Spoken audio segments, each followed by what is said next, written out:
Hi, this is Wishup, and welcome to my Corkboard of Fun and your weekly reading for April 20th, Monday, April 20th through Sunday, April 26th. So let's start with the astrology, which I usually do. Just the things that occur to me. I'm not a hardcore astrologer. I tend to follow the bigger movements, and there'll be one thing perhaps that pops out more at me than others.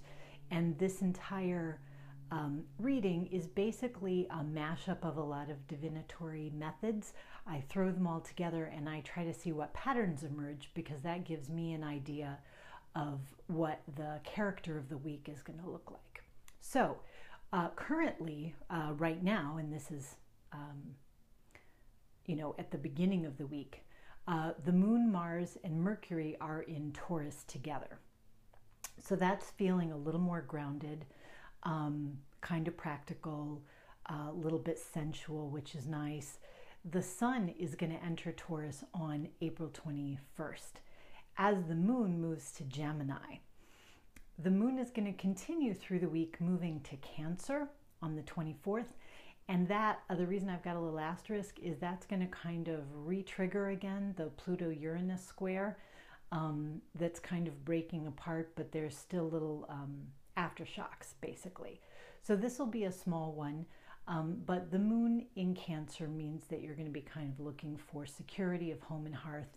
And really that this week, that kind of emotional security is probably going to be tough to find, only because things are very bold and very outspoken and very dynamic and very exciting. So it's not about sort of sitting home and just cocooning. It's really about being out and about. So the Moon is going to move to Leo on the 26th, where it's going to join Jupiter, which has gone direct in Leo since early April. So now it's much more expansive there. Leo is a fire sign. The Moon will move there. So we're going to be getting that fiery energy. And my feeling is, and you'll see with the I Ching, I think you can see the card on the right side already, it's about fire. Right now it's about fire. So if we think of that as the wand energy, that is spirit, inspiration, dynamism, getting out there, making moves, taking exciting, rapid action. And that's great because we've really been in this hurry up and wait mode. But right now the challenge is we had great power last week in the I Ching, and this week we've got fire. I throw the dice to get an I Ching card for the week. So let me show you what we ended up with here. We got, we can see this well, and let me even bring it up a little closer. This is 30, which can be just called fire. In this deck, it's called the clinging. You can see what it says on the bottom is fire, illumination, inspiration, devotion, and all-consuming passion, regeneration, spirituality, virtue, and enlightenment. So it's really a tremendous opportunity. And given the dice that I rolled to get this I Ching, I just thought I'd show you here. These are the numbers that I used to get it. So wand over wand energy, but also 13 over 13. Death card over death card, transformation over transformation. The numbers I threw, actually, this is sort of interesting too, were exactly the same. 6, 3, and 4, 6, 3, and 4. So that's balanced Emperor, Empress, Lovers. That's balanced energy on both sides. And of course it's balanced because it's all the same. It's all en fuego. So the real challenge this week is to use that fire without burning out everything around you.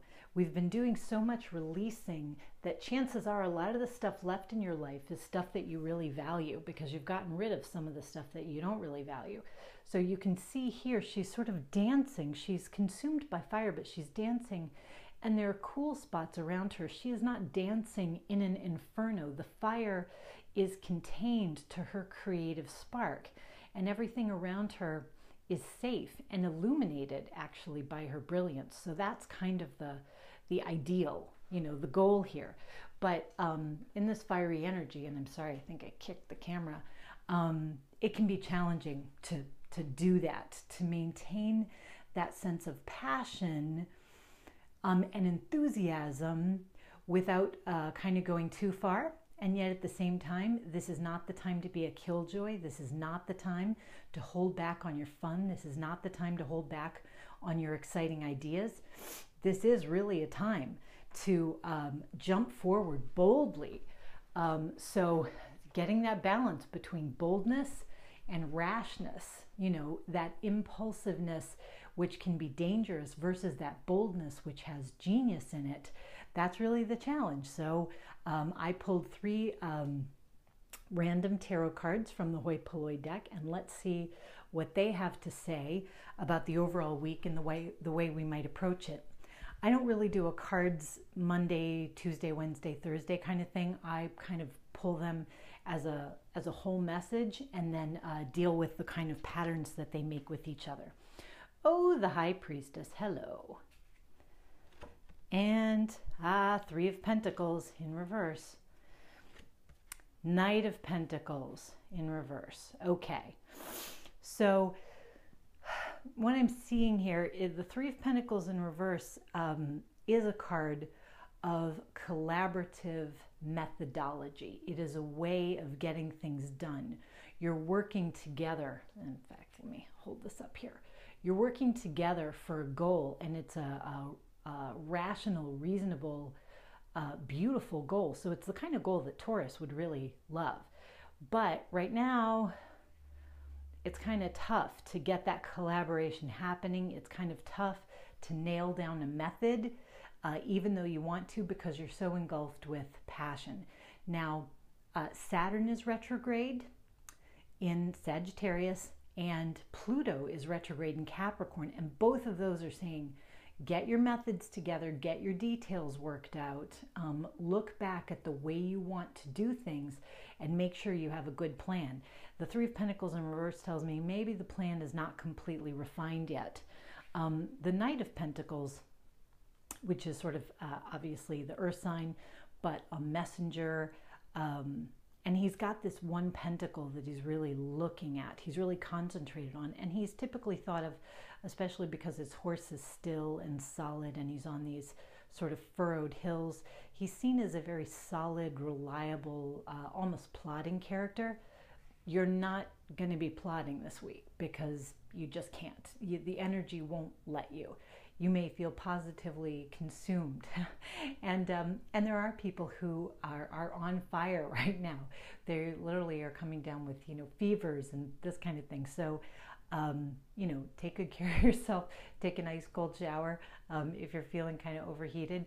But this is not really a time when you're going to be doing that plodding energy. This is also not a time when you're going to be able to refine every detail of your method. That doesn't mean you're doing anything wrong, because you've got the High Priestess here, and she supports this balanced approach. She is full of wisdom. She understands all of the history of the past and all of the knowledge of everything that's been. She's got these pomegranates behind her, which are a great sign of fertility, and she can be connected also with Persephone, who gets to come up from the underworld during the growing months. So with the High Priestess in your corner, you don't have to worry too much, but it's going to be an instinctive week.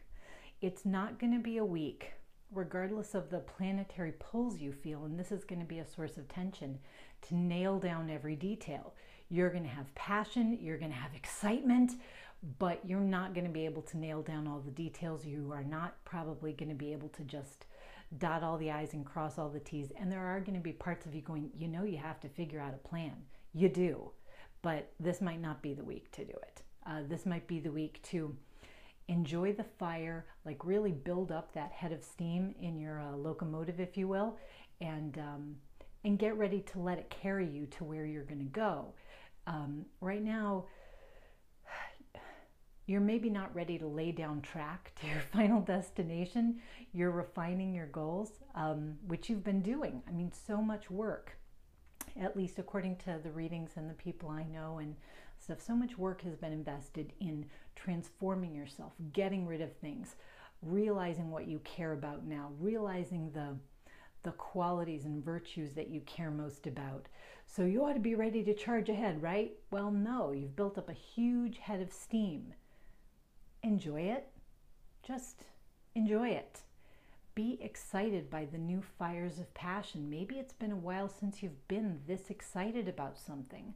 Let yourself be excited. Let yourself revel in the joy of it. Let yourself enjoy all this sunny, gorgeous, yellow, springy energies. I mean, especially in the Northern Hemisphere where, we're right there. But let yourself enjoy this burgeoning energy and try not to kick your own ass too hard about not being able to pin down all the details of what it's going to mean and how you're going to work and who all the collaborators and stakeholders are going to be and all that good stuff, because it's all coming. But this week, maybe you dance. Maybe you dance on sprockets this week.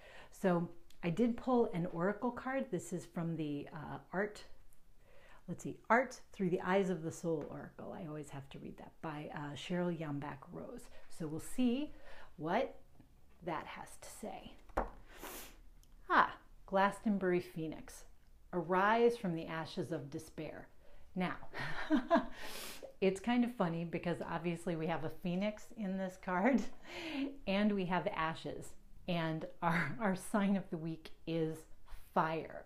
Now, what he's looking at here, this is called the Chalice Well in Glastonbury, and it is one of the sort of sacred wells that there's basically like a red stream and a white stream that run from Glastonbury, and they're kind of sacred.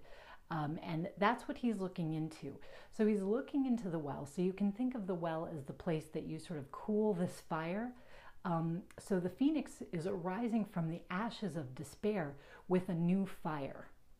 So whatever it was that you've put to rest through this sort of Pluto-Uranus square, let me see if I can get this to stay, is could be your ashes of despair. And a lot of people are still dealing with losses, some of them voluntary, some of them involuntary, separations, changes, difficulties, things that they have wanted, and also things that have just been sort of thrust upon them, but feel like lessons that they need to learn.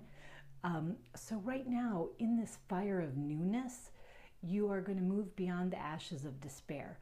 But where we see this oracle card with the chalice at the well, it's saying just make sure you balance that. The high priestess is also a very watery kind of energy. So make sure that while you're engulfed by fire, you are balancing that with checking in with your emotions, making sure you know how you really feel about things, and giving yourself those cool down moments, possibly moments of quietude, away from the crowds, away from all of this bold, explosive energy.